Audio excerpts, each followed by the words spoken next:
Good morning, my people. It's your boy, konadu. I am with the master yogi, a great friend of mine, Zara Pittman. Thanks for joining me today, man. Thank you very much for having me.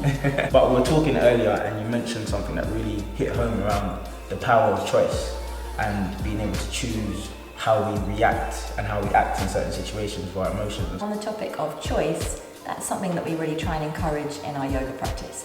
It's up to us how we feel when we wake up in the morning. If we say it's going to be a bad day, it's very likely to be that way. If we can wake up in the morning and make a choice of how we'd like to feel, how the day could go, then if we can encourage that through the way that we move, the way that we breathe, the way that we think, hopefully it will relay into our decisions and how we feel as a result of that. I remember one of the mantras that stuck with me was rule your mind or it will rule you. Exactly. And that's, that's so powerful because actually everything that we see on a day-to-day basis is created from the power of our mind, the way we think and what we do. So being able to harness that and choose to react in a positive way to a certain situation rather than a negative way to a certain situation is actually creating your life. And so can you talk about, I guess for you, how you use the practice of yoga to help you inspire other people, but also in terms of how you live your life?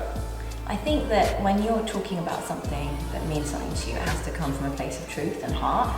And myself, like anyone else, has good days and has bad days. And it is, again, a conscious choice of how you'd like the rest of your day to go. I think we spend the majority of the time in our heads and we don't spend very often living in our bodies. So by practicing yoga, which isn't about touching your toes, it's about what you discover throughout the journey, it helps us to connect not just to ourselves but also to other people around us, reminding us that we're not alone, but actually just being a little bit more open, or perhaps allowing the process of calming the head down can help us to progress more and inspire other people as a result of that. So the practice itself has helped me hugely just to feel that it's okay to have a bad day, or to practice letting go of what's happened yesterday because it doesn't exist now. I'll never forget the first time I tried to do a headstand. And I tried to do it and it didn't work.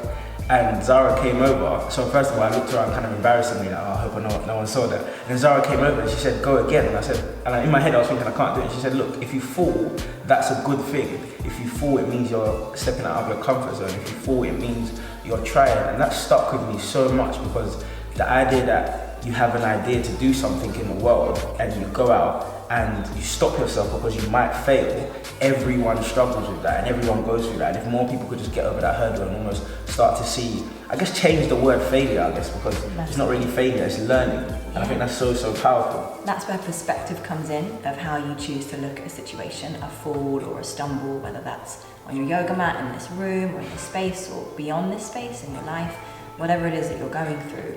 If you allow yourself to change the way that you think about it, look at it, and see that actually it's normally the fear, like Carl said, of failure or falling that prevents us from taking that next step because we're stuck in our mentality or our mindset. So even just by being in a space with other people who are feeling the same way and connecting to that, it's a group or a collective sense of confidence that comes from it. Yes, amazing, Zara. Thank you so much.